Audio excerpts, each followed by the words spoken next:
Serigne Cheikh Bintou Fall xalifa Serigne Modou Abdoulaye Fall Ndar mooy fàttali ak soññee ci koor gi ñu dëgmal jiital si rakkam yeeg mboolem njabootu Serigne Modou Abdoulaye gi ak seex taalibe yi bàyyiwul kenn ku dégg lii Serigne baa ngi soññee ci ndog yi ñuy waajalee si janatul maxwaa Ndar Fall bis bu ne di ko yóbbul Serigne Touba Cheikh Mouhamadou Mountakha Mbacké Ndar Fall lañ koy toggee janatul maxwaa di ko yóbbu Touba bis bu ne si résidence ba Serigne baa ngi soññee itam ci ndogu aljuma yi bu baayam bu baax ba Serigne Modou Abdoulaye daa amal ci njaareem kër Cheikh di ko yóbbu kër gu mag kon mbokki jullit yi mbokki murid yi Baay Faal yi mbokki taalibe yi Serigne Cheikh Bintou Fall moo leen di fàttali ndog yi ñu dëgmal di weeru koor gi biir réew mi ak bitim réew mi xarit yi soppe yeeg wëllëre yi am di jàmm fu waay mën a nekk te dégg lii Serigne baa ngi lay soññ di la woo ci ndog yi maamam ja maam Cheikh Ibrahima Fall Serigne Touba ko woo joxoon ko ci ndigal mu di ko waajal bis bu ne du ko yóbbul boobu ba tey raaful moo tax lii di yitteem ay ca murid jaaraama Baay Faal ndigal la am mooy yitteem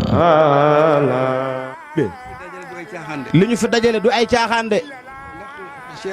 ndax Cheikh Ibra daf ñu fee bàyyi ñuy digle ngeen di ko def ngeen di ko def yéen ñii ñëpp tey bu ku ci Cheikh Fall ameel bor sañ ngeen maa jàpp nee na yéen ñii ñëpp tey ku ci Cheikh Fall ameel bor sañ nga koo jàpp moom mii nee na sañ ngeen ko bu baax a baax ndax moo lekk seen alal lekk seen alali waajur wax ngeen dégg wax ne sëñ Bamba mooma ngeen topp ko kon man ñu ko fi nekkal nun ñu ko fi nekkal kon ñooy seen alal di leen sant nag ci liggéey bi gis naa ndab yi kër sëñ Touba la jëm foofu li ma leen ci yee nee na foofu li mu ñu ci yee ku la jox alalam bu ca sàkkee bul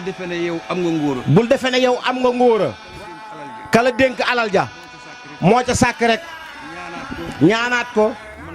man koo dolli ba man ko nang ko mane woon ndax taalibe yi lu nu am sëriñ bi moo leen ko jox bu nu la ko joxuloon duñu ko am sëriñ bi nee na mu ngi sant góor ñi ak jigéen ñi ak mag ñi ak ndaw ñi